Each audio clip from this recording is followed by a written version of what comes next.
प्रधानमंत्री के मन की बात, और मन की बात के बाद अब 59 चाइनीज ऐप पर रोक।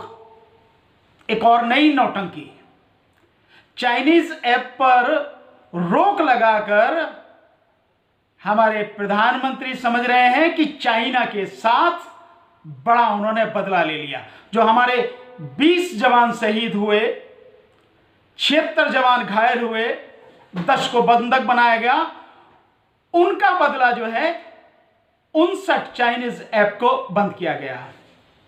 ये रोक लगाई गई है प्रधानमंत्री ने, और मैं समझता हूं ये सिर्फ दिखावे के लिए है, सिर्फ कहने के लिए है। क्या इस तरह का नोटिफिकेशन जारी किया गया है कि कोई भी व्यक्ति इनको जो है किसी हालत में ऐप को डाउनलोड ही नहीं कर पाएगा, या जिन्होंने ऑलरेडी डाउनलोड कर रखे हैं उनके डाउनलोड से ही ये हट जाएंगे, उनके मोबाइल से ये हट जाएंगे, उनके कंप्यूटर से हट जाएंगे अपने आप? ऐसा कुछ हुआ है क्या? जो ये किसी भी ऐप को डाउनलोड करने के लिए जो गूगल प्ले स्टोर है, उस गूगल प्ले स्टोर से ये सारे के सारे चाइनीज ऐप हटा दिए गए हैं, क्योंकि जब वहां से हटेंगे तभी कोई इन्हें डाउनलोड नहीं कर पाएगा। अगर वो वहां रहते हैं तो कोई भी डाउनलोड कर पाएगा। तो कैसे किया है प्रधानमंत्री ने? ये तो बताया नहीं उनकी सरकार ने।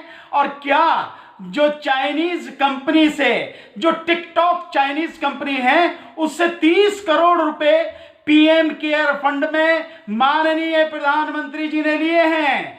क्या इस तरह से और जो कंपनियों से लिए गए हैं वो बताएंगे? और क्या ये पैसे उनको वापस करेंगे या ये पैसे जब्त कर लिए जाएंगे? ये जो नौटंकी नई शुरू करी है प्रधानमंत्री ने, ये कब तक देश को गुमराह करेंगे?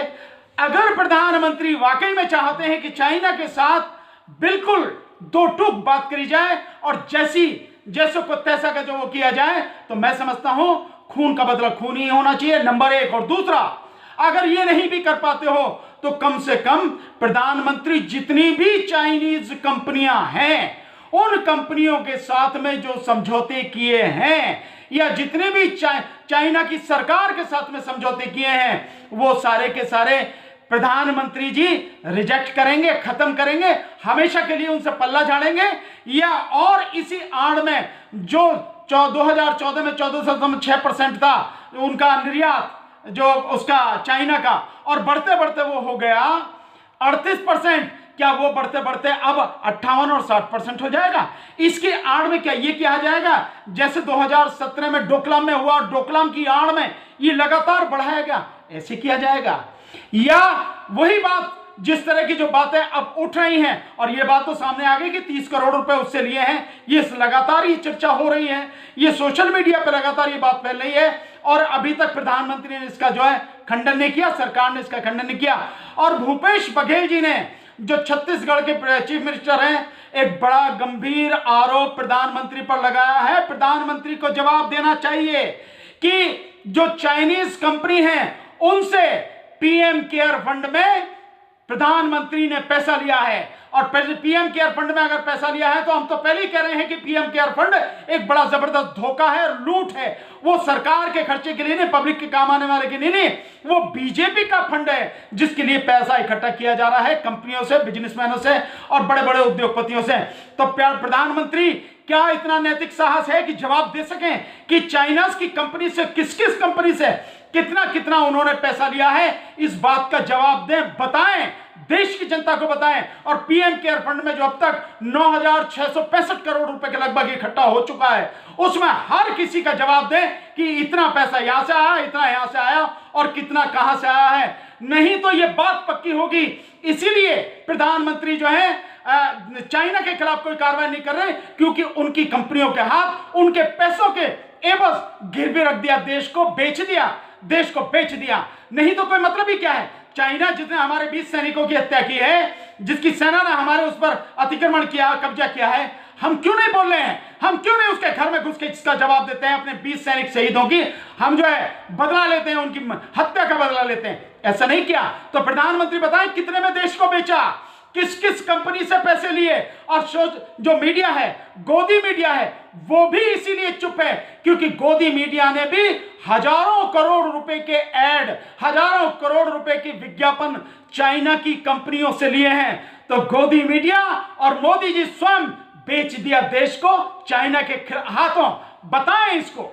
तो क्या ये चाइनीज ऐप डिलीट करने से क्या बदला पूरा हो जाएगा? चाइनीज ऐप के डिलीट करने से कोई बदला पूरा नहीं होगा। जैसे मैंने आपको बताया, ऐप होते हैं गूगल प्ले स्टोर में, वो स्टोर रहते हैं, वहां से आप डाउनलोड करेंगे। अगर आपने वहां से परमानेंटली हटा दिए और जिन लोगों ने भी डाउनलोड कर रखे उनको भी आपने परमानेंट हटा दिया, तब तो इसका कोई मतलब है, वो भी थोड़ा बहुत मतलब। लेकिन ये ऐप का हटाना हमारे 20 जो सैनिक हैं उनकी शहीद का, उनकी शहादत का कोई किसी हालत में मोल नहीं हो सकता।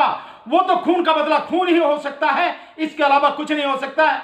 कि देश की जनता को गुमराह तो नहीं कर रहे ऐप डिलीट? 100% देश की जनता को गुमराह कर रही है ये ऐप। जिस तरह से ये कर रही है, नौटंकी है। मैंने बताया ना, शब्द में इस्तेमाल कर रहा हूं, ये नौटंकी है।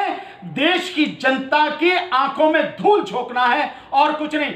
ऐप क्यों डिलीट, आप ऐप पे क्यों प्रतिबंध लगा रहे हैं? आप चाइना की कंपनियों पे क्यों नहीं लगा रहे? जिन कंपनियों से पैसे लिए हैं आपने पीएम केयर फंड में, उनका नाम क्यों नहीं दे रहे? उन्हें क्यों नहीं बता रहे? क्यों आपने देश को उन कंपनियों के हाथों भेज दिया और उन कंपनियों से पैसा मिलता रहा आपको और आपके गोदी मीडिया को? और इसीलिए गोदी मीडिया भी जो चाइना के खिलाफ नहीं बोल रहा, तो देश को बेचने के बाद आप ये सब कर रहे हो ना।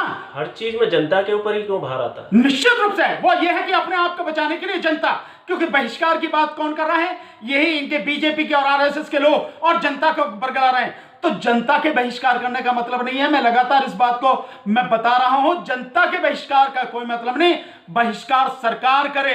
सरकार को केवल ऐप नहीं, जिन कंपनियां हैं उन कंपनियों के साथ सारे रिश्ते खत्म करें, चाइना के साथ सारे रिश्ते खत्म करें, चाइना से अपना जो जो वहां पे हमारा दूतावास है उसको बंद करके वापस बुलाए और चाइना के साथ सीधे सीधे दो हाथ करने चाहिए, पूरा व्यापार बंद कर देना चाहिए। तब है मतलब। अब बताने चाहिए, फिर कह रहा हूं इस बात को, कि पीएम केयर फंड में किन किन चाइनीज कंपनी से प्रधानमंत्री ने पैसा लिया है, बताएं उस बात को। देश की जनता के सामने होना चाहिए और ये नौटंकी बंद करें ऐप वाली। मैंने नेशन न्यूज़ इंडिया को सब्सक्राइब किया है। मैं आप सभी लोगों से रिक्वेस्ट करूंगी कि आप लोग सब्सक्राइब करें, चैनल को लाइक करें।